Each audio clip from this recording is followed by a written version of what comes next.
ఓం నమో వెంకటేశాయ. నమస్తే అండి. స్వామివారిని చూడండి ఎంత అందంగా ఉన్నారో అలంకరణలో. అందుకే అలంకరణ ప్రియులంటారు వెంకటేశ్వర స్వామిని. అలాగే స్వామివారి కొండ ఎక్కి వెళ్ళాలి అంటే మనకి తన పిలుపు రావాలి అని మనం ఎంతగానో నమ్ముతామో, స్వామివారి వ్రతం చేసుకోవాలి అన్న అంతటి అదృష్టం మనకుండాలి అని నేను ఖచ్చితంగా నమ్ముతాను. నాకు జరిగిన సంఘటన మీతో షేర్ చేసుకుంటాను. నిజమో కాదో మీరే చెప్పండి. మేము ఫైనాన్షియల్‌గా చాలా ప్రాబ్లమ్స్ ఫేస్ చేశాము. అలాంటి టైంలో తినడానికి ఫుడ్ కూడా సరిగ్గా ఉండేది కాదు. అప్పిచ్చిన వాళ్ళేమో ఫుల్ టార్చర్ చేసేవాళ్ళండి. అప్పుడు రోజు నేను స్వామివారికి దీపం పెట్టి ఏడ్చేదాన్ని. తండ్రి నన్ను ఈ కష్టాల్లోంచి బయటపడెయ్యు. నువ్వే ఏదైనా మార్గం చూపించు అని దండం పెట్టుకునే రోజే లేదండి. ప్రతిరోజు దండం పెట్టుకునేదాన్ని, ఏడుస్తూ ఉండేదాన్ని. అలా గడుస్తూ ఉంటే ఒక ఫ్రైడే నైట్ అంటే సాటర్డే ఎర్లీ మార్నింగ్ 4:00 అలా ఒక కల వచ్చింది. నల్లటి గోమాత తలుపులు తీసుకొని ఇంటి తలుపులు తీసుకొని పూజా గది దగ్గరికి వచ్చి స్వామివారిని నిలబడి చూస్తూ ఉండేది. అలా మార్నింగ్ లేచా. కానీ ఆ కల గురించి పెద్దగా పట్టించుకోలేదు. మళ్ళీ నెక్స్ట్ వీక్ కూడా కలలో శంకు, చక్రాలు, నామాలు ఇలా కనిపిస్తూ ఉన్నాయి. అనుకున్నాను మనసులో తలుచుకొని పడుకుంటున్నాను కదా! అది ఆలాపన అయి ఉంటుంది అని.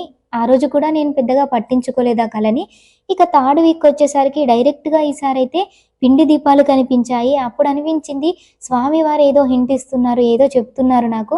మరి నేను అర్థం చేసుకోవట్లేదేమో అని వెంటనే టెంపుల్ వెళ్ళి పంతులు గారిని కలిసి ఇలా 3 వారాల నుంచి జరుగుతుంది అర్థం ఏంటండి అని అడిగితే, సప్త శనివారాల వ్రతం చేసుకో అమ్మా. నీకు చాలా అదృష్టం ఉన్నట్టుంది.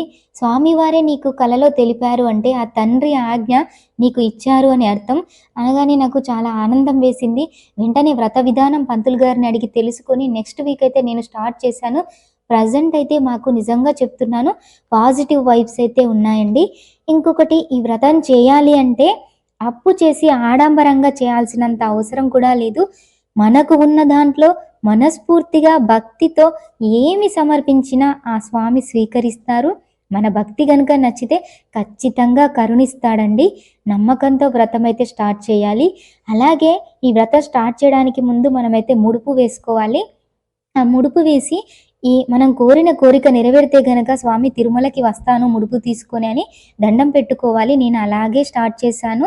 మరి మీకు ఇలాంటి ఎక్స్‌పీరియన్స్ గనుక ఉంటే నాకు ప్లీజ్ కామెంట్ బాక్స్‌లో కామెంట్ చేసి షేర్ చేసుకోండి. అలాగే మీకు ఈ వీడియో గనుక నచ్చినట్టయితే ప్లీజ్ లైక్ చేసి, షేర్ చేసి నా ఛానల్‌ని సబ్స్క్రైబ్ చేసుకోండి. అలాగే మీలో ఎంతమందికి వెంకటేశ్వర స్వామి అంటే ఇష్టమో వాళ్ళంతా ఓం నమో వెంకటేశాయ లేదా గోవింద అని టైప్ చేయండి. ఇక మరొక మంచి వీడియోతో మీ ముందుకు మళ్ళీ వస్తాను. అంతవరకు సెలవు. ధన్యవాదాలు.